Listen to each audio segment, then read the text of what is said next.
7:10 right now. Secretary of State Marco Rubio is meeting with Israeli officials following a strike inside Qatar last week. As Christian Benavides reports, this comes as President Donald Trump wrote a letter to NATO about the war in Ukraine, urging them to stop the purchase of Russian oil. The Israeli military struck more targets inside Gaza this weekend as Secretary of State Marco Rubio arrived in Tel Aviv Sunday, where he is set to meet with Israeli officials about the ongoing war against Hamas.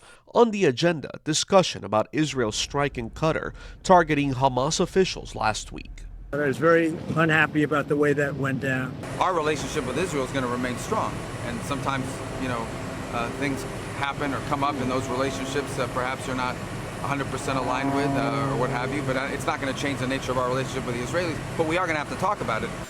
The visit by Secretary Rubio comes as President Trump wrote a letter to NATO over the war between Ukraine and Russia, writing the alliance must agree to place major sanctions on Russia and stop buying Russian oil.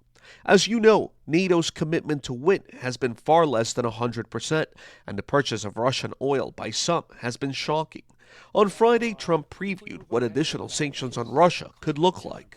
Well, it'll be hitting very hard with sanctions to banks and having to do with oil and tariffs also. Closer to home, CBS News has learned the Trump administration is sending a $58 million request to Congress to increase security for members of the executive and judicial branches in light of the assassination of conservative political activist Charlie Kirk.